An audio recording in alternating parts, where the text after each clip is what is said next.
ओवीस kitchen या recipe चॅनलमध्ये तुमचे स्वागत आहे। तर आज आपण ब्रेडची अतिशय भन्नाट अशी रेसिपी पाहणार आहोत।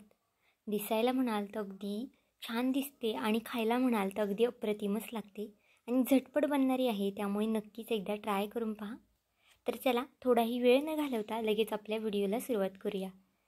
तर बघा, त्याआधी इथे मी 3 अंडी घेतलेली आहे। आता ही रेसिपी ना मी 2 जणांसाठी करत आहे, त्यानुसार 3 अंडी पुरेशी आहेत। आता तिन्ही अंडी आपल्याला या पद्धतीने फोडून घ्यायची आहेत। पाहू शकता अंडी इथे एका बाउलमध्ये मी फोडून घेतलेली आहे। आता अंडी आपल्याला थोडा वेळ साईडला ठेवून द्यायची आहे आणि एका साईडला ब्रेड घ्यायचे आहेत। आता इथे मी मैद्याच्या ब्रेडचा वापर केलेला आहे, पण जर तुमच्याकडे गव्हाच्या पिठाचे ब्रेड असतील ना तर ते वापरले ना तरीसुद्धा चालेल, कारण की ही रेसिपी अजून जास्त पौष्टिक होईल। म्हणजे मुलांच्या डब्याला म्हणा किंवा मग पाहुणेरावळे आले, नाश्त्याला काय बनवायचं सुचत नाही, तर नक्कीच ही झटपट बनणारी आणि चविष्ट अशी ही रेसिपी तुम्ही बनवू शकता आणि खायलासुद्धा अगदी अप्रतिम लागते। बनवायला अगदी सोपी आहे, काही मिनिटातच तयार होणारी आहे। आता बघा, ब्रेडचे मी दोन्ही साईडचे जे बॉर्डर असते ना ते कट करून घेतली आहे आणि दोन्ही साईडची बॉर्डर इथे ठेवलेली आहे। अगदी याच पद्धतीने ब्रेड आपल्याला कट करून घ्यायचे आहेत, पाहू शकता। जर तुम्हाला ही बॉर्डर आवडत असेल, तुम्ही नाही कापली ना तरीसुद्धा चालेल। तर बघा, अशाच पद्धतीने ना सगळे ब्रेड आपल्याला कट करून घ्यायचे आहेत। एका ब्रेडचे ना 4 तुकडे इतपत होतात, पण जर तुमचे ब्रेड लहान असेल किंवा मग यापेक्षा सुद्धा मोठे असतील ना तर तुम्ही 5 केले तुकडे तरी चालतील, किंवा मग लहान असेल तर 3 तुकडे केले तरी चालतील। आता सगळे ब्रेड पाहू शकता मी या पद्धतीने कट करून घेतले आहेत। बघा, साईडची बॉर्डर काढल्यामुळे ना या पद्धतीने ब्रेड दिसतात। जर तुम्ही कडेची पण बॉर्डर ठेवली ना तर मग तुमची ब्रेड या पद्धतीने दिसणार नाही आणि मग साईडला खूप जास्त कडक कडक होईल। बघा, अगदी एकसारखे असे हे ब्रेड मी कट करून घेतले आहेत। आता हे ब्रेड थोडा वेळ साईडला ठेवूया आणि जी आपण अंडी फोडून घेतली होती ना ती घेऊया। तर बघा, अंडी आपल्याला आता छान अशी फेटून घ्यायची आहे। जर तुमच्याकडे रवी वगैरे असेल ना त्याने फेटली तरी चालेल, पण इथे पाहू शकता मी चमच्यानेच अंडी फेटून घेते। अगदी झटपट बनणारी रेसिपी आणि अगदी घरातल्या साहित्यांपासून तयार होणारी आहे ना, तर नक्कीच प्रत्येकाने ही रेसिपी एकदा तरी केलीच पाहिजे, कारण की लहान मुलांनाच तर काय, मोठ्यांनासुद्धा आवडणारी ही रेसिपी आहे। आता बघा, यामध्ये चवीनुसार मीठ घालून घेतलेलं आहे, थोडंसं चिली फ्लेक्स घातलेलं आहे, थोडंसं काळी मिरी पावडर घातलेली आहे।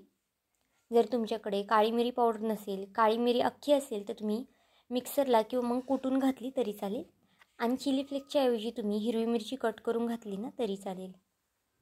भरपूर अशी कोथिंबीर घालून घ्यायची आहे। अर्धा चमचा लाल तिखट आणि अर्धा चमचा बेडगी मिरची घातलेली आहे। बेडगी मिरची पावडर मी इथे फक्त रंग येण्यासाठी घातलेली आहे, ऑप्शनल आहे। अर्धा चमचा धना पावडर घातलेली आहे आणि हे छान असं आपल्याला पुन्हा फेटून घ्यायचं आहे। पाहू शकता, अगदी व्यवस्थित फेटायचं आहे, म्हणजे जे मसाले आहेत ना ते अगदी अंड्यामध्ये एकजीव होतील आणि छान त्याचं बॅटर तयार होईल। बघा, अगदी छान पद्धतीने फेटून घेते। तोपर्यंत जर तुम्ही चॅनलवरती नवीन असाल आणि चॅनलला अजूनही सबस्क्राईब केलं नसेल तर नक्कीच एक लाईक आणि सबस्क्राईब करून घ्या, कारण की नवीन यूट्यूबरसाठी तुमचे एक लाईक एक सबस्क्राईब हे खूप जास्त मोलाचं असतं। तसाच माझा हा व्हिडिओ तुम्ही कोणत्या देशातून शहरातून पाहत आहात ना हे सुद्धा मला कमेंट करून सांगायला विसरू नका। आता बघा, अंडा आपलं फेटून झालेलं आहे। तोपर्यंत एका साईडला पॅनसुद्धा मी गॅसवरती तापत ठेवला होता, तवा। तुम्ही पॅनवरती करू शकता किंवा मग तवावरती वगैरे सुद्धा तुम्ही ही रेसिपी करू शकता। पॅनला थोडंसं मी तेल लावून घेतलेलं आहे। तेलाऐवजी बटरचा वापर केला तरीसुद्धा चालणार आहे, किंवा मग तूप वगैरे वापरलं ना तरी चालेल। आता बघा, व्हिडिओत दाखवते ना अगदी त्या पद्धतीने हे ब्रेड आपल्याला ठेवून घ्यायचे आहेत। जर तुमचा पॅन खूप जास्त मोठा असेल तर तुम्ही एक 5 ते 6 ब्रेड अशा पद्धतीने ठेवले तरी चालतील। आणि बघा, व्हिडिओत दाखवते ना अगदी त्याच पद्धतीने आपल्याला हे बॅटर ओतून घ्यायचं आहे। आपण नेहमीच ब्रेड ऑमलेट तर करतच असतो, पण थोडंसं वेगळ्या पद्धतीने केलं ना की मुलेसुद्धा आवडीने खातात आणि दिसायला थोडं छान असलं ना की घरातल्या सगळ्यांनासुद्धा नक्कीच आवडतं। त्यामुळे कधीतरी या पद्धतीने सुद्धा हे ब्रेड ऑमलेट करून पहा। याला अजून आपण इंटरेस्टिंग करणार आहोत, त्यामुळे व्हिडिओ शेवटपर्यंत पहा, कुठे स्किप करू नका। बघा, अगदी सगळीकडून हे बॅटर मी ओतून घेतलेलं आहे। गॅसची फ्लेम ना इथे आपल्याला स्लो ठेवायची आहे.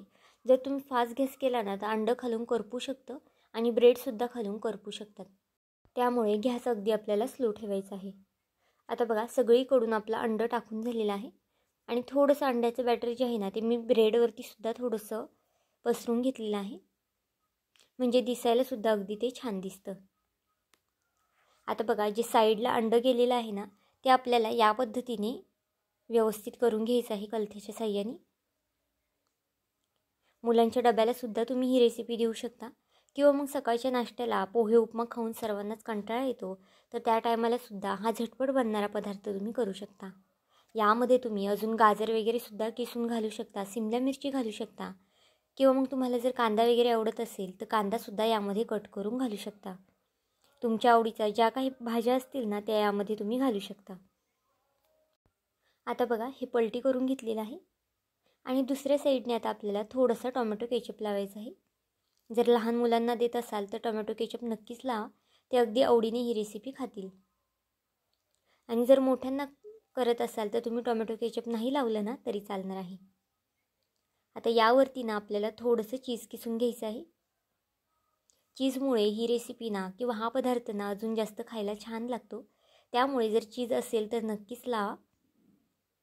आणि लहान मुलांना तर चीज खूप जास्त प्रमाणात आवडतं सुद्धा, त्यामुळे ते नक्कीच हे आवडीने खातील.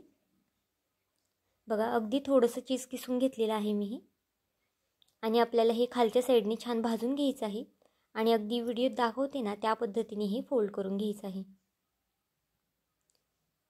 पाहू शकता अगदी व्यवस्थित असं फोल्ड करायचं आहे. जर हाताला भाजत असेल तर दुसरा एखादा चमचा घेतला ना तुम्ही तरी चालेल किंवा मग चिमट्याचा सुद्धा तुम्ही इथे वापर करू शकता. बघा आपलं फोल्ड करून हे झालेलं आहे. याला तुम्ही काही नाव द्याल ना हे सुद्धा मला कमेंट करून नक्की सांगा. मी तरी याला अजून काही नाव दिलेलं नाही आहे, पण याला आपण ब्रेड ऑमलेट रोलसुद्धा म्हणू शकतो किंवा मग तुम्ही तुमच्या आवडीने सुद्धा याला नाव देऊ शकता.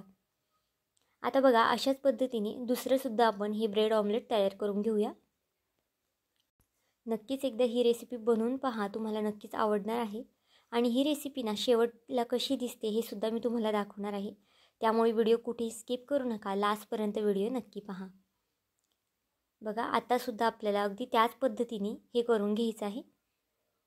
तुम्ही ब्रेडच्या बऱ्याचशा रेसिपी पाहिल्यासुद्धा असतील आणि केल्यासुद्धा असतील, पण एकदा ही केली ना तर नक्कीच बऱ्याचशा रेसिपी विसरालसुद्धा. आणि जर तुम्ही नॉनव्हेज खात नसाल तर तुम्ही याच पद्धतीने बेसन पिठाचं बॅटर करून ते याच पद्धतीने सुद्धा बनवू शकता, तरीसुद्धा खायला खूप जास्त अप्रतिम लागेल ते सुद्धा. बघा अगदी व्यवस्थित असं हे पसरून घेतलेलं आहे मी. गॅस पुन्हा इथे मी स्लोच केलेला आहे, फास्ट गॅस करायचा नाही आपल्याला कुठेच. आता जे साईडला गेलेलं बॅटर आहे ना ते अगदी व्हिडिओत दाखवते ना त्या पद्धतीने आपल्याला एकत्रित करून घ्यायचं आहे आणि खालच्या साईडने छान असं आपल्याला हे ऑमलेट फ्राय करून घ्यायचं आहे. तर बघा खालची साईड आता फ्राय झालेली आहे. आता हे मी पलटी करून घेते. 1 ते 2 मिनटं लागतात एक साईड भाजायला किंवा मग एक साईड व्हायला. आणि हा पूर्ण नष्ट व्हायला ना 3 ते 4 मिनटं लागू शकतात तुम्हाला. बघा दुसऱ्या साईडने अगदी खरपूस असा रंग आलेला आहे आणि जे ब्रेड आहेत ना ते सुद्धा अगदी क्रिस्पी क्रंची लागतात. हे यालासुद्धा बघा मी टोमॅटो केचप लावलेला आहे. तुम्हाला जर आवडत असेल तर तुम्ही मेयोनीज लावू शकता किंवा मग एखादा चटणी वगैरे तुमच्याकडे असेल हिरवी चटणी तर तीसुद्धा लावू शकता. यावरती सुद्धा थोडंसं चीज किसून घेते. आता अशाच पद्धतीने आपल्याला सगळे रोल तयार करून घ्यायचे आहेत. जितके रोल आणि जितके आपण जे अंडी घेतली होती ना त्यामध्ये 2 ते 3 जणांचं पोट ना अगदी आरामात भरतं. त्यामुळे जर तुम्ही 3 माणसांसाठी करत आहे ना तर या साहित्यानुसार नक्कीच करू शकता. आता इथे पाहू शकता आपले दोन्ही रोल तयार झालेले आहेत. अगदी दिसायलासुद्धा अप्रतिम दिसतात आणि खायलासुद्धा नक्कीच छान लागतात. नक्कीच एकदा ही रेसिपी करून पहा. आणि ब्रेड तर सगळ्यांच्याच घरामध्ये अवेलेबल असतात, तर सगळ्यांनी ही रेसिपी केलीच पाहिजे. वरून थोडंसं टोमॅटो केचप लावायचं आहे आणि ही झटपट बनणारी रेसिपी मुलांनासुद्धा खाऊ घालायची आहे. तर आजची ही रेसिपी तुम्हाला कशी वाटली मला हे कमेंट करून नक्की सांगा. आणि चॅनलवरती नवीन असाल तर चॅनलला एक लाईक आणि एक सबस्क्राईब करायला विसरू नका. पुन्हा भेटूया आपण अशाच एका नवीन व्हिडिओमध्ये. तोपर्यंत बाय.